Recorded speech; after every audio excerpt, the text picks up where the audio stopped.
Hari ini saya pengen ngomongin tentang anomali spesifikasi dari smartphone Xiaomi dan Poco di tahun 2025 ini. Terutama dari spesifikasi Cina kalau dilawankan dengan spesifikasi global, guys. Langsung aja kita simak video kali ini.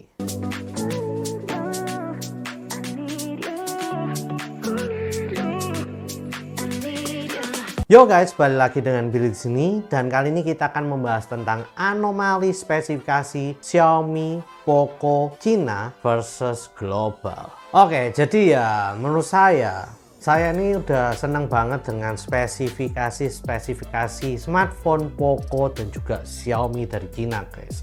Terutama dari Redmi Note 14 seriesnya. Redmi Note 14 series tuh menurut saya yang versi Cinanya ini benar-benar upgrade yang sangat-sangat luar biasa, terutama dari baterainya, sensor kameranya, lalu juga dari IP ratingnya, layarnya, dan lain-lain. Itu benar-benar wow banget. Dan kalau saya bilang ini adalah Redmi Note terbaik setelah Redmi Note 10 series, itu saya nggak bohong gitu ya. Karena memang spesifikasinya itu benar-benar lompatan yang sangat jauh jika dibandingkan dengan seri sebelumnya, yaitu seri yang ke-13. Sedangkan kalau kalian lihat sendiri, seri 11, 12, 13 itu kayak stagnan gitu. Mereka nambahin fiturnya cuman dikit-dikit banget, spesifikasinya ditambahin dikit banget gitu. Nggak sampai lompatan sejauh seri 14 ini. Nah, sayangnya guys, Redmi Note 14 series yang di global itu ternyata tidak berpihak pada kita gitu ya, konsumen-konsumen globalnya. Malahan mereka itu kalau bahasanya game itu nge-nerf gitu ya, nge-nerf smartphone-nya sendiri. Spesifikasi-spesifikasi yang wow seperti baterainya yang bisa 6200 mAh malah jadi 5110 mAh. Lalu juga IP ratingnya yang udah 69 malah diturunin lagi jadi 68. Lalu juga dari segi kameranya ini yang sudah Sony LYT800 malah diturunin lagi gitu ya, memakai ISOCELL 200 megapikselnya yang punyanya Samsung. Ya memang sih saya nggak ngomong ya untuk ISOCELL Samsung ini jelek banget, ya enggak. Tapi kalau saya disuruh milih, saya mending 50 megapikselnya yang Sony LYT800 daripada yang 200 megapikselnya yang punyanya Samsung gitu ya. Nah, hal-hal seperti ini loh yang bikin saya agak greget gitu. Kenapa sih kok bisa Xiaomi global tuh malah memilih spesifikasi yang tidak seperti negara asalnya? Kalau sebelum-sebelumnya kan sebetulnya mudah banget ya. Tinggal copy paste aja gitu ya spesifikasi yang udah dibikin di Cina. Karena kan mereka yang udah riset, mereka udah mati-matian bikin spesifikasi, sampai hasilnya ini juga udah dites dan bikin banyak konsumennya itu puas di sana. Nah tapi kenapa di global ini malah di-nerf atau ya dikurangin gitu. Nah, hal ini juga terjadi di smartphone Poco, terutama Poco X7 Pro. Nah, versi Cinanya ini diturunkan ke India ya, yang Redmi Turbo 4 ini langsung masuk ke India, dan versi India itu memiliki baterai yang sama dengan versi Cinanya, yaitu 6550 mAh. Ya ini bener-bener impresif banget, gede banget nih baterai, pasti 2 hari aja bisa tahan sih untuk Poco X7 Pro. Lalu juga untuk kameranya sendiri sudah menggunakan Sony LYT600 ya. Dan juga IP ratingnya juga udah IP69. Jadi dari berbagai sisi ini udah bagus banget yang versi Indianya. Kecuali mereka nggak tahu kenapa nggak nerbitin versi 512 giganya, ataukah mungkin nanti disimpan beberapa bulan lagi akan dikeluarkan, atau di India sendiri versi 512 giga itu nggak selaku itu, makanya mereka nggak mengeluarkan. Mereka cuma mengeluarkan yang versi 256 giga, itu pun dengan RAM 8 dan juga ada yang versi 12 giganya. Nah ya versi India cuma di nerf di storage-nya aja sih. Selain itu detail-detail yang seperti di versi Cinanya yaitu Redmi Turbo 4 itu dapat semua kecuali ya guys yang bagian LED yang bisa berubah-berubah warna itu yang di Redmi Turbo 4. Oke, lanjut. Sekarang versi globalnya dari Poco X7 Pro. Sama ya guys. Sama-sama di nerf guys. Yaitu untuk baterainya sendiri dikurangi menjadi 6000 mAh.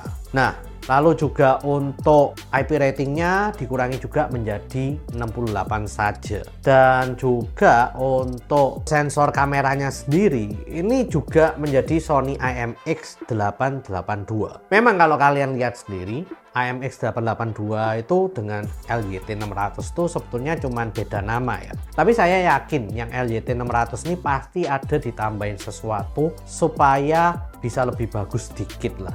Nggak mungkin dong mereka cuman IMX882 di rebranding jadi LYT600 gitu doang.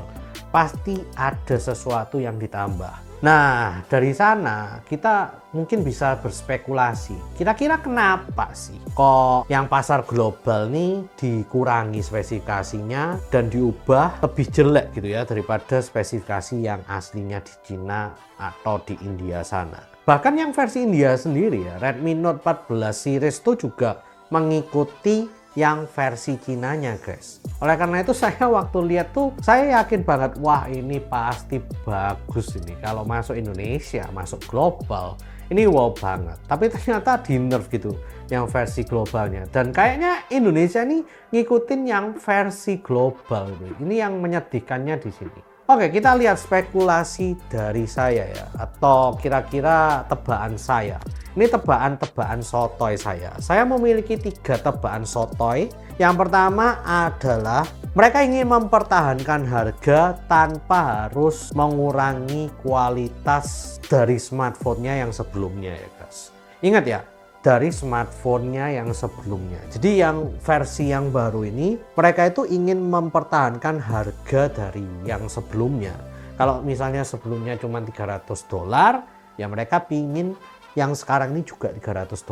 Oleh karena itu yang pasar global ini mereka menggunakan yang hardware lama itu untuk dimasukkan kembali ke yang versi barunya guys. Jadi dengan hal itu mereka bisa menekan harga dan tidak menaikkan harga. Saya nggak tahu kenapa mereka nggak naikin harga misalnya $10 atau $20 aja, tapi dengan kualitas dan spesifikasi yang sama dengan pasar Cina. Mungkin mereka takut ya banyak yang nggak beli. Tapi menurut saya mendingan dinaikin $10-20 deh, daripada mereka mempertahankan hardware lama dimasukkan yang baru tapi harganya sama. Itu menurut saya tambah kayak ya gimana gitu. Udah versi baru tapi kayak hardwarenya masih sama aja dengan yang versi sebelumnya. Nah, yang kedua tebakan saya adalah mereka masih ingin mengetes ya untuk hardware baru ini di pasaran Cina dan juga India saja. Karena apa? Karena ya banyak teknologi terbaru seperti IP69 rating itu masih belum diuji secara lama gitu ya. Dan ini merupakan teknologi baru juga untuk pasar Xiaomi dan Poco. Lalu juga untuk baterainya sendiri ini menggunakan silikon karbon yang memiliki daya besar juga. Mungkin yang pasar global diberikan silikon karbon tapi yang lebih aman gitu ya. Meskipun ya dayanya ini pasti lebih kecil gitu daripada yang versi terbarunya. Lalu juga mungkin mereka ingin melimitasi ya, kalau misalnya nanti ada sesuatu yang salah dengan teknologi terbaru mereka ini dari segi IP rating dan juga baterainya, mereka hanya mengurus sebagian kecil dari penjualan tersebut, terutama ya cuman dari Cina dan India. Jadi yang global ini tentunya akan aman dari hasil percobaan tersebut. Nah ini worst case-nya lah kira-kira seperti itu. Jadi ya dicoba dulu di Cina, lalu nanti yang versi globalnya mungkin kalau yang versi Cinanya selama 1 tahun ini aman-aman aja, mungkin nanti versi globalnya juga akan mendapatkan upgrade seperti ini guys ke depannya. Nah yang ketiga adalah keterbatasan hardware mungkin. Karena mereka pingin juga nyobain Sony LYT ini apakah lebih bagus mungkin ya daripada yang IMX sebelumnya. Karena yang pasaran global kan AMX882, tapi yang lainnya LYT semua. Mungkin mereka hanya memasok sedikit Sony LYT ini untuk dipasarkan di pasaran Cina dan juga India, dan juga ditestingkan ke publik. Kalau misalnya publiknya ini suka dengan sensor kamera ini, nanti mungkin ke depannya mereka akan beli lebih banyak dan juga memasok hardware ini ke pasar global juga. Nah, intinya ya mungkin yang versi tahun 2025 ini mereka itu sebetulnya pingin ngetes di pasar yang lebih kecil yaitu Cina dan India dulu. Kalau nanti sudah oke semuanya, mereka baru bisa berani untuk memasok hardware terbaru mereka ini di pasaran global, guys. Ini sih ya kayak tebaan-tebaan sotoy saya ya. Ya, itu adalah 3 tebaan sotoy saya yang kayaknya sih ada benernya dikit-dikit lah ya, nggak mungkin salah semua. Nah, menurut kalian gimana, guys? Kenapa kok Xiaomi dan Poco ini membedakan spesifikasi dari versi Cina-nya ini dan juga Indianya ini dengan global? Dan akhirnya ya tentu saja Indonesia ini terpengaruh. Kemungkinan besar dapat yang versi global gitu. Ya mungkin kalian bisa juga tuliskan komentar kalian di kolom komentar ya. Nanti kita bisa diskusi sotoy-sotoyannya kita gitu loh ya, di kolom diskusi tersebut. Oke, mungkin itu aja. Please share, like, dan subscribe jika kalian suka dengan video kali ini. Komen jika kalian ingin ngobrol-ngobrolin tentang anomali Poco dan Xiaomi global dilawankan dengan Cina. See you guys di video selanjutnya. Ya, padahal udah excited sejak tahun lalu. Saya udah excited banget. Ini baterainya bisa 6550 mAh, bisa 6200. Ternyata masih ada yang 5000, masih ada yang 6000 pas. Kecewa sih. Lumayan kecewa. Apalagi Indonesia ini kayaknya dapat yang versi globalnya, bukan versi India atau Cinanya. Sedih sumpah.